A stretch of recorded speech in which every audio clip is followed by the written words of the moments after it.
le cœur est un trésor.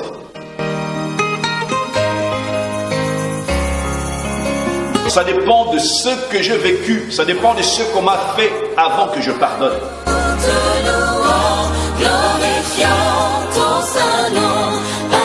L'homme bon tire de bonnes choses de son bon trésor. Pourquoi nous te louons, glorifions ton Saint-Nom par l'offrande de nos lèvres. Bien-aimés dans le Seigneur, je vous salue tous au nom de Jésus. Bienvenue dans notre enseignement d'aujourd'hui et culte d'aujourd'hui, dont le thème est « Libère ton cœur ». Libère ton cœur, pardonne. Vous savez, c'est un thème vraiment qui doit toucher beaucoup de personnes parce que il y a beaucoup de gens qui gardent beaucoup de choses dans leur cœur. Et ça influence vraiment tous les cours de leur vie. Vous savez, le cœur est le centre vital d'un homme, que ce soit au niveau physique ou au niveau spirituel. Le cœur est un centre vital. C'est pour ça que le Seigneur, dans plusieurs versets dans la parole, il demande que notre cœur doit être gardé de toute souillure, de toute mauvaise chose. D'accord? Et c'est très très important. Libérer, se relâcher, se prendre congé de quelque chose. Parce que tout ce que tu retiens, je veux dire tout ce que tu peux semer dans ton cœur, ça peut influencer ton cœur, soit vers le bien, soit vers le mal. Tout dépend de ce que tu gardes dans ton cœur. Et beaucoup de personnes ne le savent pas. Beaucoup de personnes ne prennent pas cela en considération. Ils ne savent pas que le cœur est un trésor. Comme le Seigneur Jésus-Christ lui-même le dira, le cœur est un trésor. Il faut le conserver, il faut le garder. On va commencer par prendre un verset qui va beaucoup nous aider pour comprendre. C'est dans Proverbes chapitre 4 au verset 23. La Bible dit ceci. Garde ton cœur plus que toute autre chose. D'accord? C'est-à-dire que garde ton cœur. Veille sur ton cœur plus que toute autre chose, car de lui viennent les sources de la vie. D'accord? Mais j'aime bien, ça c'est la version Louis II. Mais j'aime bien la version Semeur, qui montre vraiment l'intensité de cette phrase, qui est bien traduite, je veux dire. La Bible dit quoi? Par-dessus tout, donc au-dessus de toute chose. D'accord? C'est-à-dire que par rapport à tout ce que tu peux voir, par rapport à tout ce qui peut te concerner, par-dessus tout, veille soigneusement sur ton cœur.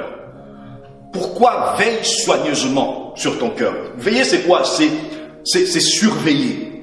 Veiller, c'est quoi? C'est avoir l'œil. C'est-à-dire que c'est comme si tu tenais ton cœur entre tes mains et tu regardais ce qui se passe. Et tu regardais vraiment, c'est-à-dire que tu prends ton cœur entre tes mains, tu as ton œil fixé dessus.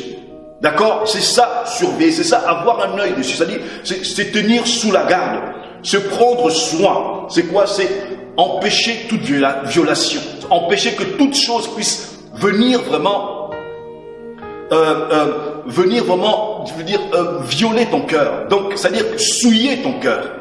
C'est ça, veiller. Il veille soigneusement sur ton cœur, sur le centre vital, sur le centre de tes émotions, de tes désirs.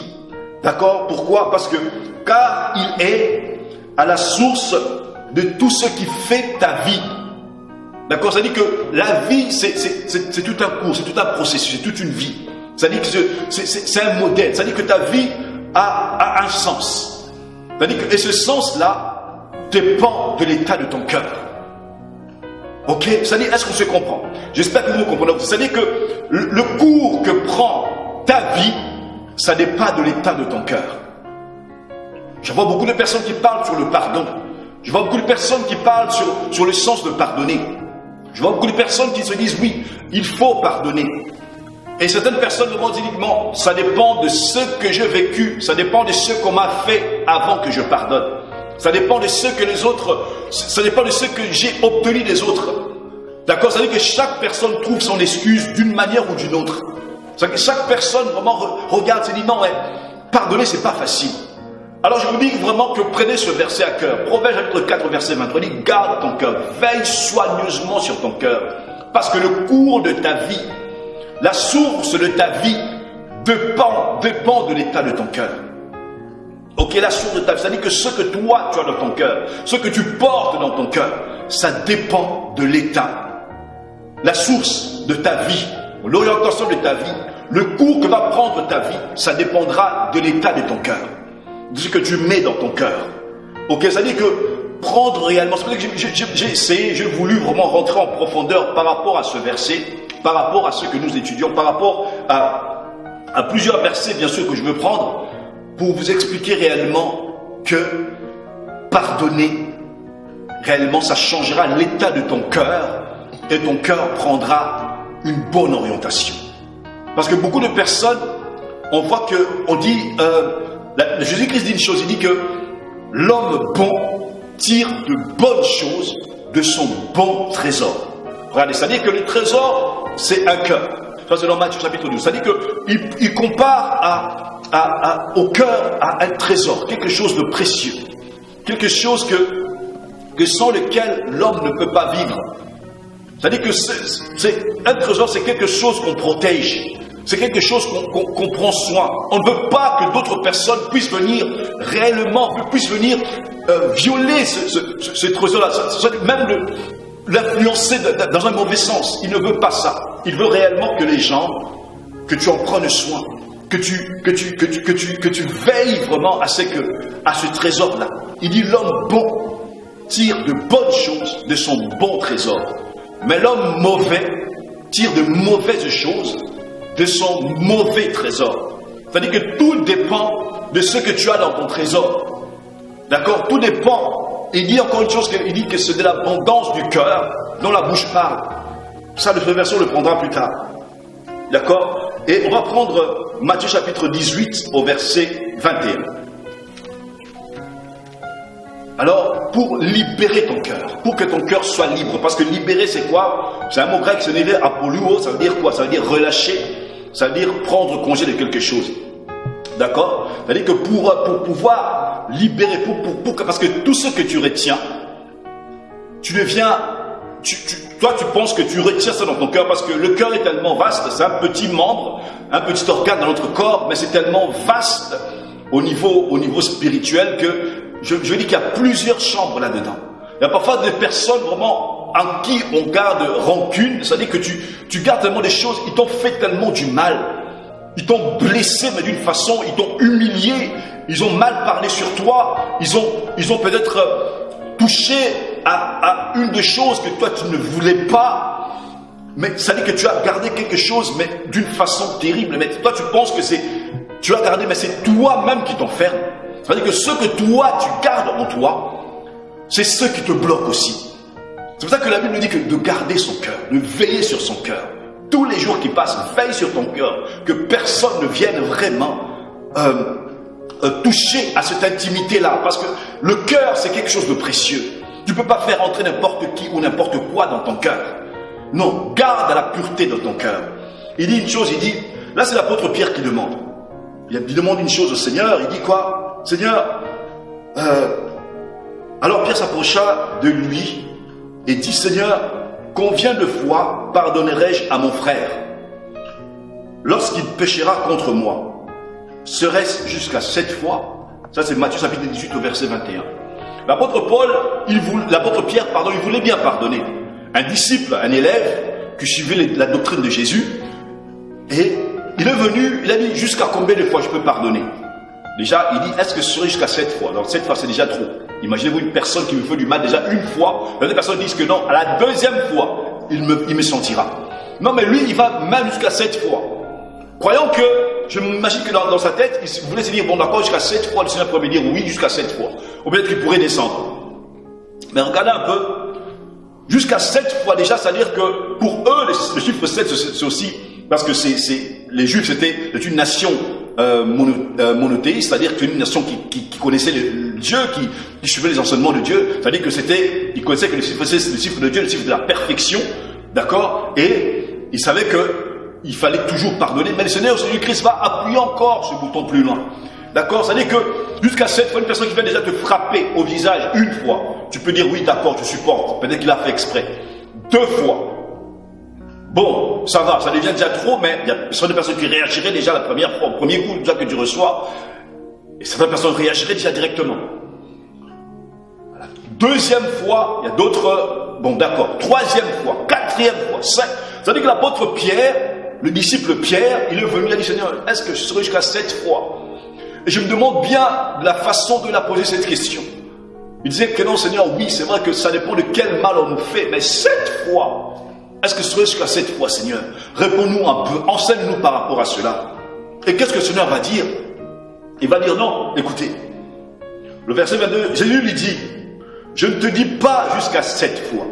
Alors là, j'imagine déjà de voir leurs yeux, leurs oreilles, vraiment, ça veut dire que, est-ce qu'ils étaient sûrs de ce qu'ils entendaient? Ils étaient restés calmes, ils dit, bon d'accord, on va un peu suivre ce qu'il va dire, on va un peu comprendre un peu ce qu'il veut nous enseigner par là. Il dit non, pas 7 fois, mais 70 fois 7 fois. Vous pouvez faire le calcul à la maison. C'est-à-dire quoi? C'est-à-dire que il ne s'est pas arrêté là. Il ne s'est pas arrêté, il dit que non, c'est-à-dire que 70 fois 7 fois. Donc, je ne sais pas quand ils ont entendu ça, est-ce qu'ils étaient sûrs vraiment d'entendre ce qu'ils entendaient là? C'est-à-dire pas 7 fois, mais 70 fois 7 fois. Hein? Il dit, Seigneur, mais est-ce que tu es sûr de ce que tu dis? C'est-à-dire qu'il faut toujours pardonner, quels que soient les problèmes, quel que soit ce qu'on nous fait, quel que soit ce qu'on subit, il faut toujours pardonner. Et puis il leur donne un exemple, il leur donne une parabole pour leur faire comprendre un peu son idée, sa façon. Appuyer cette parabole pour appuyer vraiment cette phrase, sa façon, disons l'enseignement du royaume, le cours du royaume de Dieu. D'accord? C'est-à-dire que pardonner, c'est quoi? Ça vient d'un mot qui signifie faire partir de. C'est-à-dire c'est apo et iemi, pardon. Et iemi, ça veut dire c'est renvoyer. C'est-à-dire que ton cœur, c'est-à-dire que envoyer à l'extérieur de ton cœur. C'est-à-dire que comme si c'est libéré, c'est même oublié même. C'est-à-dire que quand tu pardonnes, c'est comme si la personne qui t'a fait du mal ne t'a jamais fait du mal. C'est dans ce sens-là qu'il faut toujours pardonner. C'est-à-dire que c'est plus que même ce que le Seigneur demande. C'est plus que même ce que Dieu veut que tu fasses. D'accord? C'est-à-dire que c'est voir le pardon selon Dieu, c'est pardonner à la façon de Dieu. C'est pour ça qu'il dit que si vous ne pardonnez pas aux hommes, votre Père ne vous pardonnera pas non plus. C'est-à-dire que si tu n'oublies pas, tu ne pardonnes pas à la façon de Dieu, Dieu ne te pardonnera non plus. Il dit garde ton cœur. Il dit garde ton cœur, libère ton cœur. Rends libre ton cœur. Tout ce que tu as retenu là, tout ce que toi tu as retenu, je te dis que ça te retient. Tout ce que tu sèmes dans ton cœur, ceci c'est des mauvaises choses. Mon frère, ma soeur, sache que c'est ces mauvaises choses qui vont influencer le cours de ta vie. Beaucoup de personnes n'étaient pas des voleurs. Mais ils avaient cette pensée-là. Ils ont côtoyé des voleurs. Ça a influencé le cours de leur cœur. D'accord? Beaucoup de personnes, ils ont commencé à voler. Pourquoi? Parce qu'ils avaient semé dans leur cœur cet esprit-là de vol. Beaucoup de personnes n'étaient pas des polygames. Beaucoup de personnes n'étaient pas des injurieux. Ils ont semé cela dans leur cœur. Ils sont devenus des grands. Des personnes qui injurent, mais toi-même tu t'imagines pas de quelle façon. Garde ton corps plus qu'autre chose. Beaucoup de personnes n'étaient pas des colériques. Mais ils ont gardé des choses en eux qui poussent qu'ils soient devenus des grands colériques, des vrais colériques. C'est-à-dire que ce que tu gardes dans ton cœur, cela va influencer le cours de ta vie. Et si c'est des mauvaises choses, mon frère, ma soeur, sache que tu vas vraiment vers un mauvais chemin. Ok, on continue. Et le Seigneur Jésus, il va continuer une chose, il va dire, c'est pourquoi le royaume des cieux est semblable à un roi qui voulut rendre compte à ses serviteurs. Là, on parle d'un roi, d'un serviteur, d'un roi qui veut vraiment rendre compte. C'est-à-dire qu'il veut que chacun de ses serviteurs vienne lui remettre ce qu'il lui doit. D'accord? Au verset 24, il dit, quand il se mit à compter, on lui emmena un qui devait 10 000 talents. D'accord? C'est-à-dire qu'on lui a emmené le dossier d'un qui devait vraiment une très grosse somme d'argent. 10 000 talents. Une somme carrément impossible à payer, impossible à rembourser, je veux dire. Comme il n'avait pas de quoi payer, son maître ordonna qu'il soit vendu, lui, sa femme, ses enfants et tout ce qu'il avait, que la dette soit acquittée. C'est-à-dire que tout, donc sa femme, ses enfants, tout ce qu'il a, doit être mis. Le serviteur, se jetant à terre, se prosternant devant lui et dit, Seigneur, aie patience envers moi, et je te paierai tout. Le verset 27, ému de compassion, le maître de ce serviteur le laissa aller, lui, et lui remit sa dette. Regardez un peu. À force, donc, le serviteur est venu s'humilier devant son maître, devant son seigneur, on va dire. Il est venu s'humilier, il va dire, Seigneur, écoute, aie compassion de moi, aie pitié de moi. C'est-à-dire que la façon dont cet homme s'est humilié, la façon dont cet homme a montré réellement qu'il n'avait rien, il n'avait réellement rien. Son maître a eu pitié de lui. Il a dit, bon d'accord, écoute, attends, tu ne payes rien du tout. Vas-y. Donc même cette grande somme, on met ça de côté, on oublie tout. Il a vu l'humilité, il a vu comment est-ce qu'il a supplié. D'accord, regarde un peu ce maître-là de la maison là. C'est-à-dire que malgré cette grande somme d'argent, malgré ce que ce serviteur lui devait, il a eu pitié de ce serviteur. Je ne sais pas par rapport à quoi. Peut-être que c'était un bon serviteur, peut-être qu'il n'était pas aussi bon ou meilleur que les autres, mais il a seulement eu pitié parce que ce serviteur est venu s'humilier devant lui. Ok? Donc après quoi? Après qu'il fut sorti, ce serviteur rencontra un de ses compagnons qui lui devait 100 deniers. Regardez un peu la grande différence entre 10 000 talents et 100 deniers. D'accord? 100 deniers, une toute petite somme, ok, par rapport à 10 000 talents. Donc c'est comme si tu comparais 1 million à 100 euros. Ok? Donc c'est-à-dire qu'il a vu une personne, ce serviteur est sorti de la maison, il a vu une personne qui lui devait simplement 10 deniers. 100 deniers, pardon. Il le saisit, l'étranglait en disant, paie ce que tu me dois. Regardez un peu le cœur de ce serviteur. On va sauter. Son compagnon se jetant à terre, le suppliait, disait, aie patience envers moi et je te paierai. Donc, c'est-à-dire que cette personne-là, qui n'avait rien, il dit que non, attends, en ce moment, je n'ai vraiment rien. Aie pitié, aie patience envers moi et je te paierai. Mais qu'est-ce que l'autre fait? Mais l'autre ne voulut pas et le jeta en prison jusqu'à ce qu'il ait payé ce qu'il devait. Le verset 31. Ses compagnons, ayant vu ce qui était arrivé, furent profondément attristés. Et ils allèrent rencontrer à leur maître ce qui s'était passé. Alors le maître fit appeler ses serviteurs et lui dit, méchant serviteur, je t'avais remis en entier ta dette parce que tu m'en avais supplié. Ne devais-tu pas aussi avoir pitié de ton compagnon comme j'ai eu pitié de toi? D'accord? Et son maître, irrité, le livra au bourreau jusqu'à ce qu'il ait payé tout ce qu'il devait.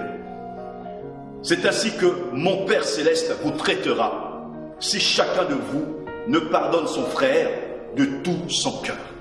Ok? Écoutez, peu importe le mal qu'on t'a fait, peu importe si on a touché, on t'a humilié devant les gens, peu importe ce que tu as vécu, peu importe si on a fait du mal à tes enfants. Je ne dis pas peut-être que certaines personnes diront que non, tu n'as pas vécu ce que moi j'ai vécu.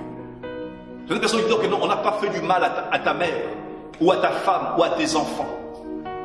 On n'a pas fait du mal à ton père. On ne t'a rien volé. On n'a rien fait du tout. On n'a pas violé, excusez-moi les expressions, on n'a pas violé ta soeur ou ta mère ou quoi. On n'a rien fait de ta vie. Écoutez, vous ne connaissez pas ma vie. Je ne sais pas quelle situation vous passez. Je suis passé par la même situation, par les mêmes problèmes. Un jour, j'étais en train de prier chez moi dans la maison. J'étais tout seul. Je priais, et une voix me dit, tu dois pardonner toutes les personnes qui t'ont fait du mal. Je vous dis, j'étais tellement une personne, j'avais tellement dans mon cœur beaucoup de rancune envers toutes les personnes qui m'avaient fait du mal auparavant. Mais tu entends le prier, tu entends le glorifier Dieu, de louer Dieu. En ce même moment, tu entends une voix qui te dit, pardonne à tous ceux qui t'ont fait du mal. Tout, sans oublier un seul. C'était dur à faire. C'était, je peux dire, incroyable, même impossible à faire. Pardonner, c'est-à-dire que oublier, comme si cette personne ne m'avait jamais fait du mal. C'est-à-dire que je revoyais en ce même instant tous les films par lesquels je suis passé. Je revoyais en ce même instant tout ce qu'on m'a fait vivre quand j'étais enfant. Tout ce que j'ai subi. C'était pas facile, mes frères et sœurs. C'était pas du tout facile. Pardonner, on me dit non, écoute, attends. Éloigne de toi, mets dehors, en dehors de ton cœur, tout ce que les hommes t'ont fait de mal. Le Seigneur me demandait de libérer mon cœur. Pourquoi? Parce que si je ne libère pas mon cœur, le cours de ma vie serait influencé par ce que je sème dans mon cœur. Le cours de ma vie serait influencé par ce que tu gardes. Si c'est des mauvaises choses, le cours de ta vie s'orientera également vers le mal. Si c'est de bonnes choses, le cours de ta vie se dirigera aussi vers les bonnes choses. Alors j'ai commencé à prier, j'ai dit Seigneur, je ne peux pas pardonner. Je ne peux pas pardonner. Tout ce qu'on m'a fait du mal, je ne peux pas. Ce serait difficile de pardonner. Je ne peux pas pardonner. C'est pratiquement impossible. Mais j'entends une voix me dire, si tu ne pardonnes pas, tu n'es pas digne d'être appelé mon serviteur. Je dis Seigneur. Alors je continuais à prier, à faire semblant comme si j'avais rien entendu. Et j'avais l'impression comme si maintenant les paroles que je disais, ça me revenait. Alors c'est comme si on m'avait mis un parapluie ou bien un drap au-dessus de moi qui empêchait que mes paroles puissent monter. Alors j'ai arrêté de prier, j'ai dit Seigneur, c'est difficile. Par rapport à tout ce que j'ai vécu, tout ce qu'on m'a fait, tout par rapport à ce passé sombre, ce passé douloureux. Seigneur, si toi tu ne m'aides pas, je ne pourrai pas pardonner. Il me dit, garde ton cœur plus que toute autre chose. Veille sur ton cœur, soigne ton cœur. Parce que c'est ça les sources de ta vie. Et si tes émotions sont mal influencées, si ton centre vital, la source de ta vie physique et spirituelle est mal influencée, sache que ta vie même, toute ta vie sera mal influencée. Toute ta vie sera vraiment mal influencée d'une façon vraiment terrible. Et ce sera mauvais pour toi. Alors je lui dis, Seigneur, donne-moi la force de pardonner. Comment est-ce que je peux faire? Il dit, pardonne vraiment toutes ces personnes-là, quel que soit le mal qu'ils ont fait. Il dit, écoute, j'ai livré mon fils pour vous. Sans me rendre compte, j'ai oublié tout le mal en donnant mon fils. Il a dit, il vous a pardonné sur la croix. Et moi, à travers mon fils, je vous ai pardonné. Toi, pardonne. Toi, pardonne. Alors, je commençais à prier. J'ai dit, Seigneur, donne-moi la force parce que par moi-même, je ne pourrai pas. Il dit oui. Alors, j'ai dit, Seigneur, je pardonne. Quand j'ai dit je pardonne, j'ai senti vraiment une pierre qui venait dans mon cœur, qui sortait et qui est sortie de ma bouche et qui est partie. J'ai senti une certaine liberté que je n'ai jamais sentie auparavant. Jusqu'à présent, mon frère, ma soeur, je veille sur mon cœur à ne pas garder rancune sur qui que ce soit. Je veille sur mon cœur à ne pas avoir de la haine, quel que soit le mal qu'on me fait. Je demande la force de pardonner. Pourquoi? Parce que je ne veux pas que mon cœur soit influencé, soit mal vu. Je ne veux pas que mon cœur, qui est la source de ma vie, qui est vraiment le centre vital, qui est mon centre vital, puisse influencer vers un mauvais sens le cours de ma vie. Faisons très attention. Faisons très attention. La Bible dit ceci dans Matthieu chapitre 15 au verset 18 et 19. Il dit, mais ce qui sort de la bouche vient du cœur. D'accord? C'est-à-dire que tout dépend de ce que tu sèmes dans ton cœur. Si tu sèmes de mauvaises choses dans ton cœur, sache que le cours de ta vie sera aussi influencé par ce que toi tu sèmes. Ok? Il dit quoi? Et c'est ce qui suit l'homme. Verset 19, il dit une chose, il dit, car c'est du cœur que viennent quoi? Les mauvaises pensées. Les meurtres. Il y a des personnes qui n'étaient pas de meurtriers. À force d'avoir des mauvaises pensées, ils ont fini par commettre des meurtres. Ok? Les adultères, les débauchés, les vols, les faux témoignages, les calomnies. Il dit, voilà les choses qui souillent l'homme. Il y a une chose que le Seigneur veut, ce que je répétais, c'est-à-dire que dans Proverbes chapitre 4, verset 23, il dit quoi? Ça, c'est la version Summer que j'ai dit, il dit par-dessus tout, donc au-dessus de toutes choses. Veille soigneusement sur ton cœur. C'est-à-dire que tu en prends soin. C'est comme si ton cœur était entre tes mains et que tu le soignais. Tu prenais soin, tu le protèges de tout ce qui est extérieur, de tout ce qui ne convient, de tout ce que tu vois qui est malsain pour ton cœur. Tu le protèges de tout cela. D'accord? Ça veut dire que c'est toi, tu deviens le gardien de ton cœur, la personne qui veille sur ton cœur, pour que tout ce qui peut vraiment mal, qui peut étouffer, qui peut influencer, qui peut avoir du mal, donc tout ce qui n'est pas bon pour la source de ta vie, puisse s'écarter de toi, puisse s'éloigner de toi. C'est ça ce que le Seigneur veut. Il dit une chose, il dit que le verset 35 de Matthieu 18, c'est ça que je trouve vraiment important. Il dit quoi? C'est ainsi que votre Père Céleste vous traitera. Si vous ne pardonnez pas, si chacun de vous ne pardonne pas à son frère de tout son cœur. Il dit également que si vous ne pardonnez pas, votre cœur Céleste ne vous pardonnera pas non plus. Comme je dis, Dieu veut que nous puissions pardonner à la façon de Dieu. Il veut que nous puissions pardonner comme lui a pardonné. Il veut que nous puissions pardonner à la façon dont lui pardonne. C'est ça ce qu'il veut. Que ton cœur soit réellement libéré. C'est comme si on t'a jamais fait du mal. Je ne sais pas quel genre de mal on t'a fait. Mais sache que tout ce que toi tu retiens dans ton cœur, c'est ce qui retient, c'est ce qui te retient aussi. Tout ce que toi, de mal, tu retiens. Là je parle du mal. Tout ce que tu retiens de mal dans ton cœur, ça va influencer le cours de ta vie. D'accord? Parce que si tu vois qu'on t'a fait, je dis que ça dit quoi? C'est du cœur que viennent le meurtre, viennent les débauches, viennent des mauvaises pensées, viennent les vols. Ça dit que tout cela que tu retiens, tout cela que tu vis, si tu veux retenir cela dans ton cœur par rapport au mal qu'on t'a fait, c'est pas la personne que tu bloques, non, c'est toi-même qui te bloques. Tu ne t'avances pas. Tu avanceras, mais dans un mauvais sens. Tu avanceras, mais dans le sens que que le Seigneur ne veut pas que tu avances. C'est dans un mauvais sens. Au lieu de prendre une direction, tu prends vraiment le sens opposé. Pourquoi? Parce que ton cœur n'est pas bon. Écoutez un peu, le cœur c'est le centre vital. C'est là qu'il y a les désirs. C'est là vraiment que tu as les envies, que tu as les efforts, que tu as la volonté. C'est là vraiment que tu as l'intelligence, tu as les caractères, tu as les passions. Imaginez-vous que tout cela soit souillé maintenant. Quel sera l'état de ton cœur? Quel sera le cours de ta vie? Imagine-toi maintenant que tout ce qui représente, tout ce qu'il y a dans ton cœur de bien, qui devait être pur normalement, que ce soit les passions, l'intelligence, le caractère, la volonté, les efforts, tout ce que tu as de bon, les désirs, les envies, tout cela, imaginez-vous maintenant, à cause de ce que tu sens dans ton cœur, est infecté maintenant par des mauvaises pensées, par tout ce qu'il y a d'impur maintenant. Quel sera l'état de ta vie? Quel sera le cours de ta vie? Il avancera comment? Tu risques de finir voleur, tu risques de finir débauché, adultère, tu risques de finir menteur, tu risques de finir vraiment... Donc ça dit que ta vie, le cours de ta vie risque vraiment d'être mauvais, d'être mal. Pourquoi? Parce que dans ton cœur, tu gardes trop de mauvaises choses. Il faut toujours pardonner. Je répète encore, je ne sais pas ce qu'on t'a fait. Je ne sais pas, mais si tu respectes, si tu veux vraiment que ton cœur prenne un bon sens, si tu veux vraiment que ta vie prenne le sens, un bon sens, une bonne direction, cela dépend de la source qui est ton cœur. Ça dépend de la source qui est ton cœur. Qu'est-ce que tu gardes dans ton cœur?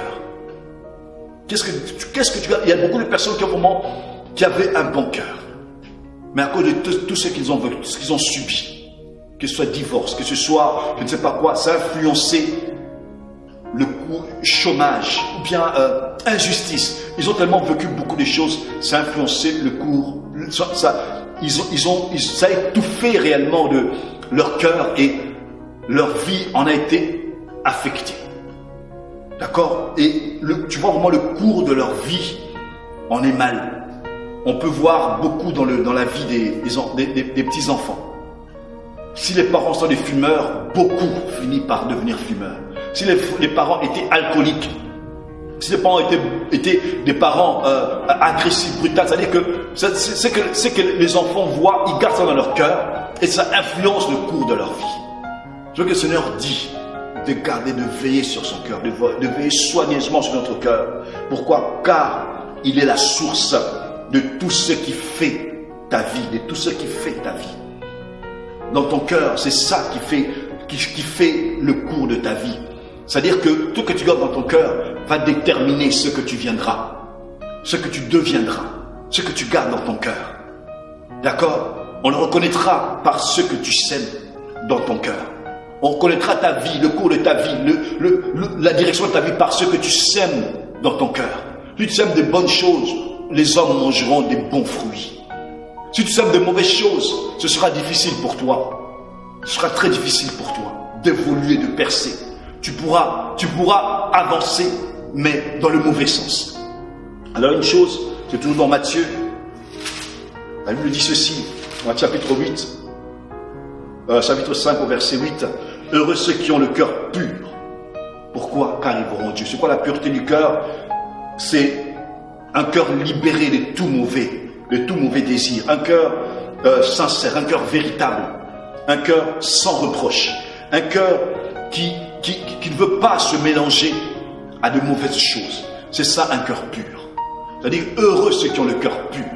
C'est-à-dire que la pureté du cœur dépend de toi, de ce que tu veux y mettre dedans, de ce que tu veux y s'aimer.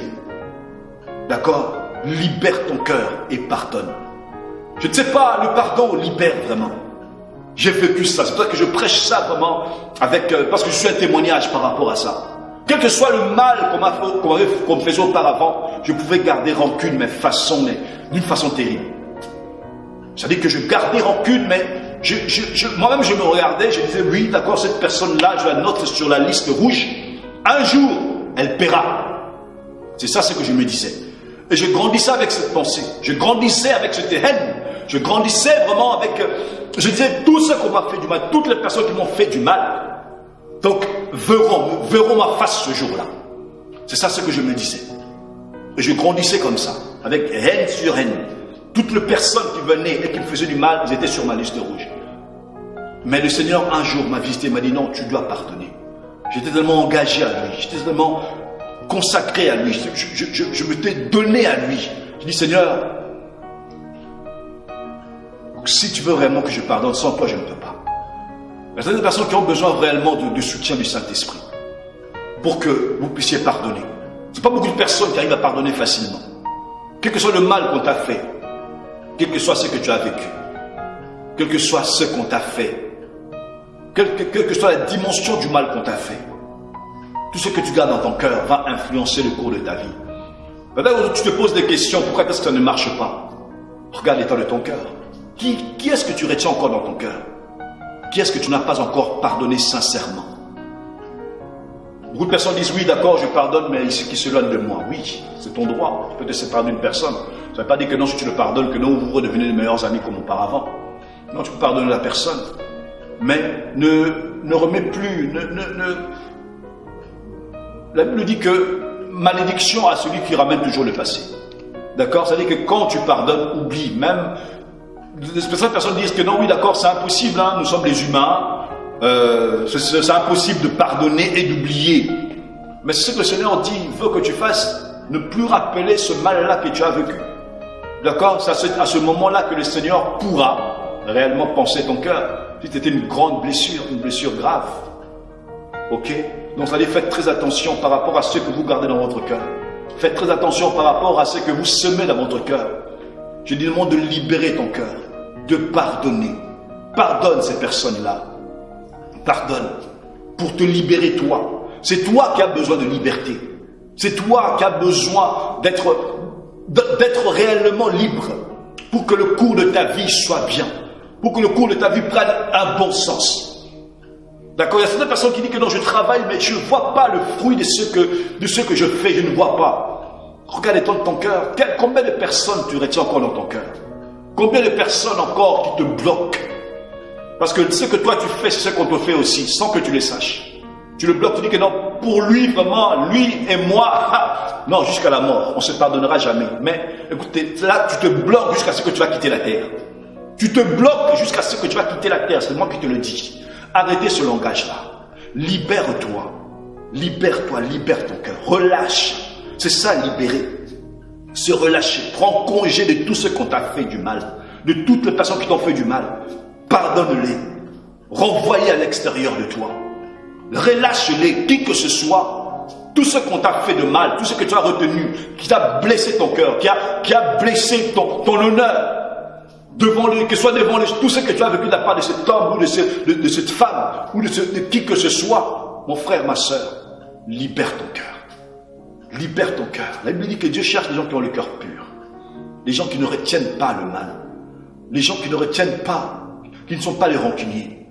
Laisse Dieu combattre pour toi. Il dit à moi la rancune, à moi la vengeance, à moi la rétribution. C'est-à-dire que c'est Dieu qui va te défendre, mais toi, garde ton cœur pur.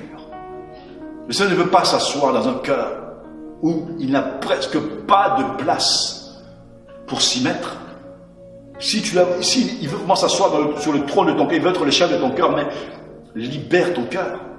Il y a des chrétiens rancuniers, des chrétiens qui ne veulent pas pardonner, des chrétiens qui ne veulent pas du tout. Il dit que non, il m'a fait du mal, je prie Dieu, je vais à l'église, je jeûne, je donne tout ce qu'il faut, j'interviens, mais lui, vraiment, ce qu'il m'a fait, alors là, Seigneur, il faut que vraiment Dieu intervienne. Là, c'est Dieu qui te parle, là, maintenant. C'est Dieu qui te parle. Je ne parle pas seulement à toi, chrétien, à toi, chrétien ou chrétien, je ne parle pas seulement à tes frères qui t'ont fait du mal, je parle même aux païens qui t'ont fait du mal.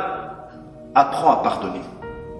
Une personne, j'avais fait seulement une blague à un frère, c'était un collègue de travail, un musulman, et je lui ai fait, il était en train de se moquer de moi, il se moquait de moi et tout, on parlait, et il a dit une chose qui m'avait vraiment blessé. Alors, au lieu d'avaler ou bien de le pardonner, moi j'ai remis encore, mais en appuyant encore sur le bouton, et ça l'a vraiment fait du mal. J'ai vraiment vu son visage, comment son visage était déformé, et il n'a rien fait, il s'est retourné, il est parti. Alors tout ce qui était, les autres collègues qui étaient autour de nous, ils ont commencé à rigoler et tout. Bon. Alors moi je me suis dit, bon d'accord, tout bon, j'ai dit bon ça va, je me suis senti bien. Parce que bon, je lui ai remis, il m'a fait du mal, bon, je lui ai remis. Bon, c'était un péché, mais à ce moment-là, c'était l'égoïsme qui avait réagi. C'était mon ego. Alors, les années sont passées. Bon, le même jour, je me suis senti mal. Le Saint-Esprit m'avait déjà reproché. Je suis passé dans la voiture, j'ai prié. Donc, même pas 5 minutes après, je suis parti, j'ai dit, Seigneur, pardonne-moi pour ce que je viens de dire. Saint-Esprit, excuse-moi et tout. Donc, ça y est, je me suis senti en paix, mais pas vraiment cette paix-là dans mon cœur. Alors, les années sont passées. Beaucoup d'années à peu près 2 ans. 2 ans sont passés. Et j'avais revu encore ce collègue de travail. Il ne se rappelait de rien du tout. Alors, la nuit, je dors, je vois le Seigneur qui me dit, va demander pardon à ton collègue que tu avais blessé il y a 2 ans. Ah, j'ai dit, Seigneur, quoi? Je me réveille comme ça, je dis, c'est pas possible. Donc, et puis, je vais trouver le collègue en question. Je dis, écoute, attends, mon frère, est-ce qu'on peut parler? Il me dit, ouais, bien sûr, on peut parler. Il dit, écoute, attends, il y a 2 ans, je t'avais fait du mal. On était ici, j'ai décrit vraiment l'endroit et tout. Et il s'était rappelé aussi de la scène, comment ça s'est passé. J'ai dit, tu avais dit ceci, et puis moi j'avais remis cela. Alors je suis venu pour m'excuser si je t'avais blessé. Il m'a regardé, il m'a dit, quoi, t'es sérieux? Moi j'ai dit, pardon, écoute, attends. Oui, je suis très sérieux de ce que j'ai dit. Pardonne-moi, excuse-moi vraiment si je t'avais blessé ce jour-là. Il me dit, non mais, je te pardonne et tout, mais c'est du passé, oublie ça. Donc il m'a tapé sur l'épaule et j'étais soulagé, j'étais tellement content de voir ça. Alors il me dit, en fait, c'est qui te l'a dit? Moi, j'ai dit, écoute, attends, j'ai reçu un ordre et je dois le faire. D'accord? Écoutez, le Seigneur veut que nous puissions pardonner les gens. D'accord? Il y avait, moi, peut-être, j'avais oublié, pardonner ceux qu'on a fait du mal. Ça, c'est pour le mal que j'ai fait. Et aussi, pardonner à ceux qui nous ont fait du mal. C'est-à-dire qu'on doit se pardonner réciproquement. Ceux à qui tu as fait du mal et ceux qui t'ont fait du mal. C'est-à-dire que libère ton cœur dans le deux sens. D'accord? Libère ton cœur dans le dessin. Ce qui sort de ta bouche doit être pur. Et ce qui doit rentrer chez toi doit être pur. Tout ce qui est mauvais, garde ton cœur. Éloigne-le de toi. Le Seigneur veut que tu sois une personne, un homme, une femme qui prie. Un homme, une femme qui veille sur son cœur. Un homme, une femme dans le cours de la vie honore Dieu, élève Dieu. D'accord? Et tout cela dépend de la source de ton cœur, de la source de ta vie qui est ton cœur. Essaie de faire un effort. De garder, d'avoir un regard fixé sur ton cœur, nuit et jour. Veille sur ton cœur, sur ce qui sort et sur ce qui rentre. Fais rentrer de bonnes choses. Fais rentrer la parole de Dieu. Fais rentrer Dieu dans ton cœur. Et que lui seul puisse régner, puisse dominer, puisse influencer le cours de ta vie. D'accord? L'homme bon tire de bonnes choses de son bon trésor. Le cœur est ton trésor. Alors prends-en soin. Prends-en réellement soin. Mes frères, mes sœurs, je m'arrête là. Que Dieu vous bénisse. Que Dieu vous bénisse vraiment pour d'avoir reçu ce message. Prenez-le à cœur. Prenez au cœur, toi qui m'écoutes, toi, quel que soit l'endroit où tu es, quel que soit l'endroit où tu te trouves, que ce soit sur Facebook, que ce soit la vidéo, que ce soit ici, présent, écoutez, prenez ce message à cœur. Que vraiment le Seigneur vous bénisse, que vraiment le Seigneur vous garde. Prenez ce message à cœur. Si tu as besoin, si tu n'arrives pas à pardonner, écoute, écris-moi. Écris-moi sur WhatsApp, écris-moi sur Facebook, écris-moi sur Messenger, écris-moi. On va prier ensemble. On va prier ensemble, on va invoquer notre Seigneur ensemble. Ton cœur doit être libéré. Si tu vois que le cours de ta vie ne marche pas comme il faut, si tu vois que le cours de ta vie ne prend pas le sens que tu voudrais qu'il prenne, d'accord? Si tu vois que ta vie va en dégradant, ça dépend peut-être de l'état de ton cœur. Ça dépend peut-être de l'état de ton cœur. Est-ce que tu as bien regardé? Tu as bien filtré ton cœur? Tu as bien regardé ton cœur? Qu'est-ce que tu as dans ton cœur? Qu'est-ce que tu gardes dans ton cœur, mon frère, ma soeur? D'accord? C'est ça la source de ta vie. Ton cœur se nourrit de quoi? Pour que ta vie soit si mal orientée, soit si mal dirigée. Ton cœur se nourrit de quoi? Est-ce que tu pardonnes? Est-ce que tu as libéré ton cœur? Est-ce que ton cœur est réellement libre? Est-ce que Dieu vraiment a pris place sans qu'il y ait qui que ce soit qui règne avec Dieu, de mauvais qui règne avec Dieu dans ton cœur? D'accord? Je vous invite, pour vous qui êtes en Allemagne, à Wuppertal ou aux alentours, je suis ici tous les samedis de 11h à 14h. D'accord? De 11h à 14h, à Kloppenstrasse numéro 25. Là, vous le voyez sur l'écran. D'accord? Mais sur Facebook, ça se voit pas encore sur l'écran, mais sur la vidéo qui sera aussi postée sur Facebook et sur YouTube. Donc, Kloppenstrasse numéro 25, à Wuppertal. Donc, près de la gare, donc, juste derrière MediaMarkt. Il n'y en a qu'un seul à Wuppertal, donc c'est pas facile de trouver, de se retrouver. Donc, tous les samedis. Et sur Facebook Live à partir de 11h. D'accord? Alors que Dieu vous bénisse vraiment toutes vos demandes de prière, vos sujets de prière, besoin de conseils, besoin de coaching, besoin d'orientation. Veuillez m'écrire, veuillez m'appeler, m'écrire sur WhatsApp, sur Messenger, je suis disponible pour vous. Que Dieu vous bénisse, mes frères et sœurs. Que la faveur, la grâce de Dieu soit sur vous. Que le Seigneur vous fortifie vraiment, afin que vous puissiez prendre ce message à cœur, le pratiquer. D'accord? Pour toutes les personnes qui ont des questions à poser sur les messages, des questions à poser sur les thèmes qu'ils ne comprennent pas, les messages qu'ils ne comprennent pas, les versets qu'ils ne comprennent pas, je suis encore disponible. Écrivez-moi, appelez-moi, je suis disponible pour vous. Nous sommes devenus ministres de Dieu, pas par notre propre force, c'est parce que Dieu l'a voulu, afin que nous puissions être utiles aux enfants de Dieu. Alors que la faveur et la main de Dieu soient sur vous. Que Dieu vous bénisse, mes frères et sœurs. Alors que le Saint-Esprit prend la place en ce moment, nous l'invitons parmi nous. Oh, oh, oh, yeah. Oh, oh, oh.